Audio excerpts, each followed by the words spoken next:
नमस्कार मित्रांनो, पुरुषोत्तम महिन्यात आईची ओटी कशी भरावी, कोणता मंत्र जपावा, कोणते दान करावे हे आपण पूर्ण व्हिडिओमध्ये जाणून घेणार आहोत. तर पूर्ण व्हिडिओ नक्की बघा. पुरुषोत्तम महिना हा अत्यंत पवित्र मानला जातो. या महिन्यात केलेले दान, जप, पूजा आणि आईची ओटी भरणे याला विशेष महत्त्व असते.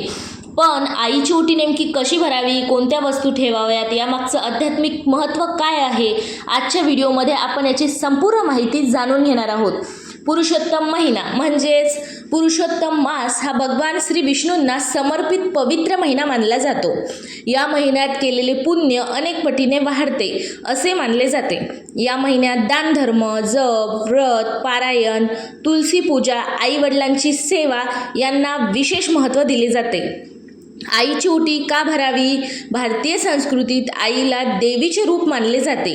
आईची ओटी भरणे म्हणजे आईचा सन्मान करणे, तिचे आशीर्वाद मिळवणे, घरात सुख समृद्धी वाढवणे असं मानलं जातं की पुरुषोत्तम महिन्यात आईचा आशीर्वाद घेतल्याने जीवनातील अनेक अडचणी दूर होतात. ओटी भरण्यासाठी लागणारे साहित्य, आवश्यक वस्तू म्हणजे हळद, कुंकू, अक्षदा, नारळ आणि फळे, आणि त्यानंतर साडी किंवा कपडा, फुले, दक्षिणा, मिठाई, तांदूळ, सुपारी. आईची ओटी कशी भरावी हे आता आपण स्टेप बाय स्टेप जाणून घेऊयात. घर स्वच्छ करावे, सकाळी लवकर उठून स्नान करावे, घर स्वच्छ करावे, देवघर सजवावे. नंबर 2 म्हणजे भगवान विष्णूंची पूजा.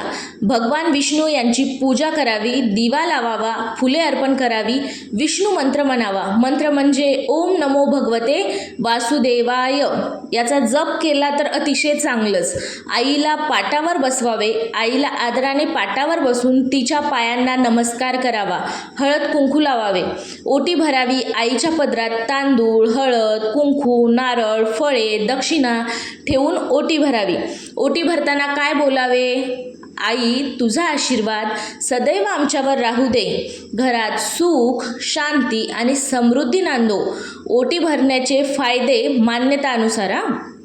घरातील नकारात्मकता कमी होते, आईचे आशीर्वाद मिळतात, आर्थिक अडचणी कमी होतात, घरात शांतता राहते, भगवान विष्णूंची कृपा मिळते.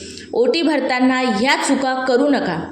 आईचा अपमान करू नका, रागात पूजा करू नका, तुटलेल्या वस्तू वापरू नका, अपवित्र अवस्थेत पूजा करू नका. विशेष गोष्ट म्हणजे जर आई हयात नसेल तर वृद्ध महिलेला ओटी भरू शकता.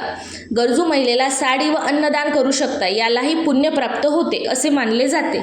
शेवटचा संदेश म्हणजे पुरुषोत्तम महिन्यात आईची ओटी भरणे हे फक्त एक धार्मिक कार्य नाही, तर आईबद्दल कृतज्ञता व्यक्त करण्याचा एक सुंदर मार्ग आहे.